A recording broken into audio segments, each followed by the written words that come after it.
Oke, bisa kelihatan ya bawaan saya? Kelihatan, Pak. Oke, baik. Jadi saya punya persamaan diferensial ini, lalu saya integralkan ya. Ini diintegralkan, jadinya persamaan nomor 5. Rumusnya adalah QT sama dengan QE dikurangi QE dibagi eksponen dalam kurung KL kali T. Oke. Nah, saya punya data variabel bebasnya adalah adalah T, waktu T di sini waktu T kecil. Lalu saya punya harga QT ya. Berarti saya punya tabel dari percobaan di laboratorium antara T waktu dengan QT ya. Oke, QT itu adalah jumlah amonium yang teradsorb di zeolit. Jadi ini penelitian saya tentang zeolit. Saya membuat suatu pemodelan dengan menggunakan rumus orde 1 Lagergren orde 1. Nah, si QE dan KL itu parameter. QE itu adalah nilai maksimum atau harga maksimum amonium yang bisa teradsorb di pori-pori zeolit. Nah, KL ini adalah konstanta, ya, konstanta dari kinetika perpindahan molekul amonium dari cairan ke pori zeolitnya. Oke. Nah, saya ingin tahu nih harga QE dan KL-nya. Dan saya ingin tahu juga apakah persamaan diferensial nomor 4 ini dan setelah diintegrasikan jadi persamaan 5, apakah persamaan 5 ini sesuai dengan data percobaan saya atau enggak? Gitu ya. Oke. Jadi pertama kita harus menuliskan dulu ini persamaan nomor 5 ini ke MATLAB-nya ya. Jadi saya akan coba tuliskan di sini. Silakan Bapak Ibu buka lagi editornya ya. Dibuka lagi editornya. Kita tuliskan function. Kemudian di sini kan ininya kita ya. Kita sama dengan misalkan adsorpsi ya. Dalam kurung variabel parameternya kan QE sama dengan KL ya. Jadi saya akan menuliskan K saja. K ini parameternya yang mau kita cari. Atau MATLAB-nya A saja lah, biar sama dengan tadi ya. A ini parameter yang mau kita cari. Pak Teguh, Ya? Bapak belum di MATLAB belum? Oh, belum ya? Bentar. Saya harus sharing screen berarti ya. Nah, ini udah kelihatan belum MATLAB dengan Word-nya berdampingan? sudah. Sudah ya? Jadi kita tuliskan bareng-bareng di editor yang baru. Kita tuliskan fungsi persamaan nomor 5 ini ya. Persamaan nomor 5, function, QT, sama dengan, di sini persamaan nomor 5, yang menjadi variabel bebasnya adalah T kecil, waktu, dan yang menjadi variabel terikatnya adalah QT. Ya. Jadi QT sama dengan adsorpsi A, T. Gitu ya. Nah, ini yang mau kita cari parameternya adalah A. Saya kasih keterangan ya. Jadi QT sama dengan jumlah amonium teradsorb per gram zeolit gitu ya. Kemudian keterangan dari A ini ada dua berarti ya, ada A1. A1 itu punyanya si QE ya. Dan A2 itu punyanya si KL. Ini keterangan harus selalu ditulis ya setiap kali kita menuliskan parameter dari suatu fungsi. Soalnya parameter yang kita tuliskan di MATLAB itu harus dalam bentuk indeks. Jadi kalau kita punya 3 parameter, berarti kita harus menuliskan 3 kali, 3 indeks. A1, A2, A3. Kan parameternya beda-beda ya, ada QE, ada KL, dan segala macam simbol-simbolnya. Tetapi yang dituliskan di MATLAB itu hanya satu simbol saja. Dalam hal ini kita menuliskannya dalam huruf A. Jadi nanti dibuat indeks A1, A2, dan seterusnya, tergantung jumlah parameter yang kita punya. Oke. Lalu kita punya apa lagi? T kecil. T kecil itu waktu. Satuannya di sini menit. Oke. Sekarang kita tuliskan rumusnya ya. key T sama dengan key E dikurangi key E lagi. Salah ya. Key E-nya tadi apa? Kita tuliskan A1 ya. A1, A dalam kurung 1 dikurangi A dalam kurung 1 dibagi eksponen dalam kurung KL-nya itu A2 ya. A dalam kurung 2 lalu dikalikan dengan T. Tutup. Oke. Simpan dengan nama adsorpsi ya. Oke. Lalu kita masuk ke editor yang berikutnya, editor yang baru. Nah, yang ini udah oke, udah selesai. Kita cek dulu aja ya, apakah fungsi kita udah betul atau belum ya. Kita cek di command window. Panggil adsorpsi, buka kurung. AA-nya di sini ada 2, jadi harus kita masukkan dalam bentuk vektor. Jadi kita masukkan aja sembarang ya, misalkan di sini 1 dan 1, lalu koma. Di sini setelah koma, penulisannya adalah waktu ya, A, T. Saya tuliskan sembarang saja, misalkan setelah 60 menit gitu ya. Nah, ini udah.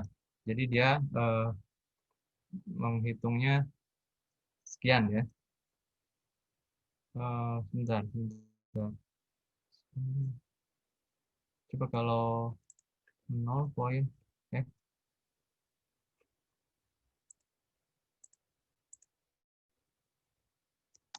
Oh ya benar.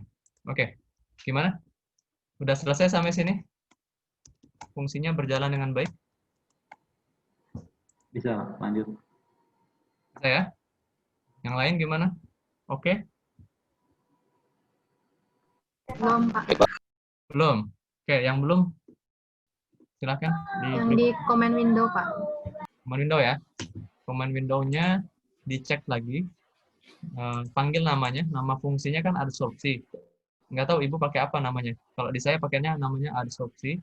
Lalu buka kurung, masukkan vektor barisnya. Di sini angka 1 dan 1 saya masukin angkanya. Ya. Oh, ini A1, A2 ya harusnya. Sorry. Oh ya benar. Benar. A1, A1. Key E dengan key E. Oke, lalu enter, Bu.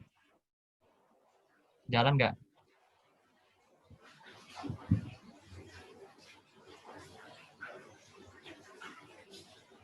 Gimana, Bu? Udah jalan, Bu? Oke, Pak, udah. Oke. Ada lagi yang lain? Pak Teguh, sorry, tadi ngeceknya itu dengan cara manggil diketik atau pakai fungsi gitu, Pak? Oh, diketik, Pak. Kalau Diketik saya, adsorb tadi ya?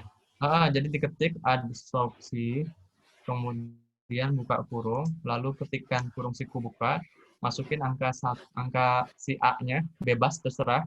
Yang pasti harus ada 2 angka, karena dia mintanya A1 dan A2. Misalkan saya pilih 2 dan 4 gitu ya. Tutup kurung siku, lalu koma.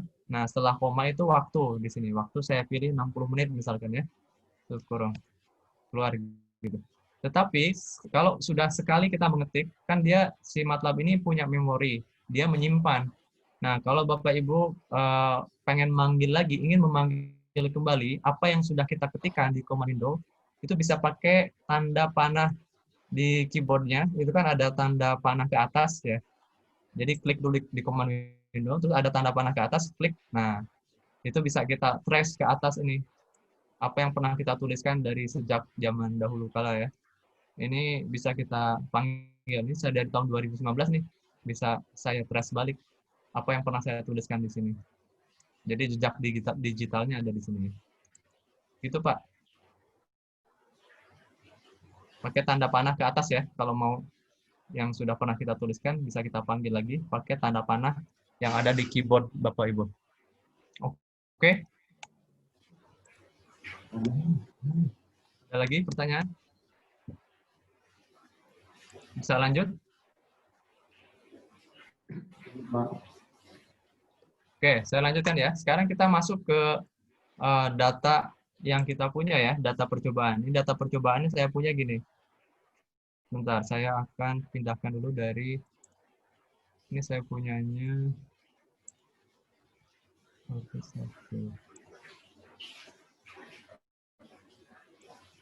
Nah, ini data percobaannya ini. Saya copy aja ya, Bapak Ibu ketik ulang aja ya. Jadi,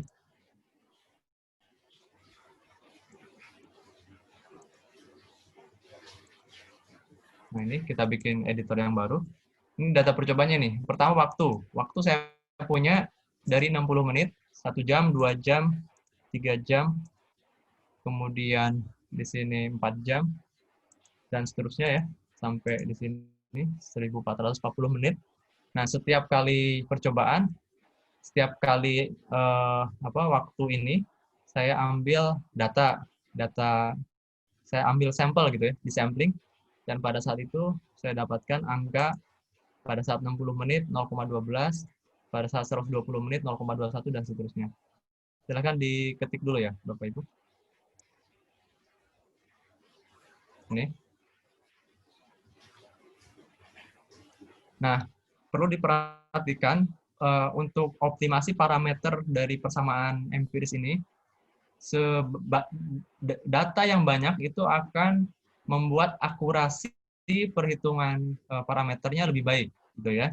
Jadi kalau misalkan datanya kita cuma punya 3, 4, atau 5, itu kan terlalu sedikit ya. Maka dalam percobaan ketika melakukan eksperimen di laboratorium, misal dalam mengerjakan tesis nanti, itu ambil data sebanyak-banyaknya. Ya, memang tidak ada panduan baku sih. Cuman kalau saya sih lebih kalau ngambil data ya di atas 8 lah. Di atas 8 baru nanti kita bisa mendapatkan angka yang cukup baik lah. Walaupun kalau kita lihat di jurnal-jurnal yang memang dia mencari persamaan empiris dengan percobaan, itu biasanya datanya banyak sekali ya. Bapak Ibu bisa cek di bukunya Wallace atau di bukunya Gian Koplis gitu. Mereka itu kan ada persamaan empiris, misalkan tentang bilangan Reynolds dihubungkan dengan perpindahan panas gitu ya. Jadi kan perpindahan panas itu ada konstanta konveksi ya, H. Nah, H itu bisa dihubungkan dengan bilangan Reynolds, dengan bilangan Prandtl, sama bilangan satu lagi itu apa sih namanya? Prandtl, Reynolds, sama satu lagi lupa saya. Nusselt. Nah, si H-nya itu ada di Nusseltnya. Itu data percobaannya biasanya banyak sekali. Bisa ratusan saya kira. Diplotkan dalam satu grafik untuk mendapatkan parameter empiris yang mereka generate ya dari percobaan. Datanya bisa ratusan. Oke, ini udah dituliskan?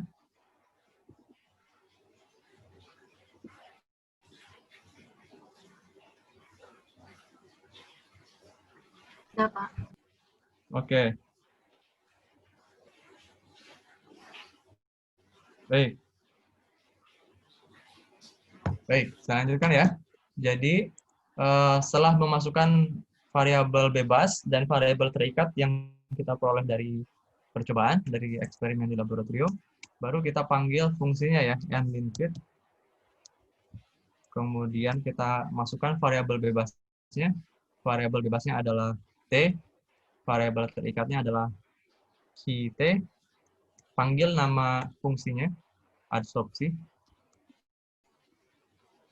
tutup pakai tanda petik. Kemudian kita tebak parameternya. Di sini parameternya ada 2, A1 dan A2, atau A1 itu punyanya QA, dan A2 itu punyanya KL ya. Jadi saya akan memasukkan angka bebas suka-suka saya aja. Misalkan 1, 2, kayak gitu ya. Baru kemudian kita simpan dengan nama run adsorpsi gitu ya. Oke. Lalu kita running sekarang. Save dulu ya, save, dan mana? Hilang dia. Nah, editor, run. Oh, ada yang salah.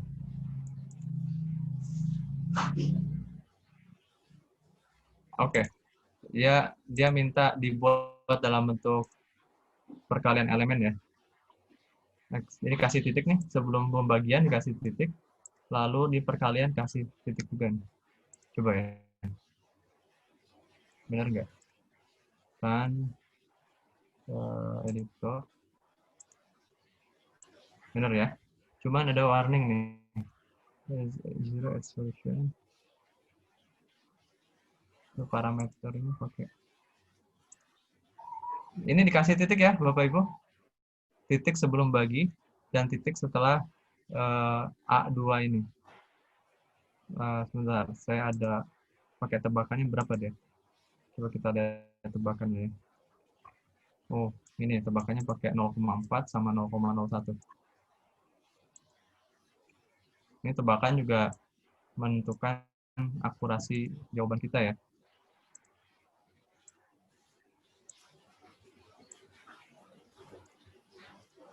Nah, dapat jawabannya. Oke. Coba di run lagi, Bapak Ibu. Kita run lagi ya. Editor. Run. Dapat jawabannya. A1-nya atau QE-nya 0,38. KL-nya 0,006. Nggak ada warning. Oke. Dapat Kak, Bapak Ibu?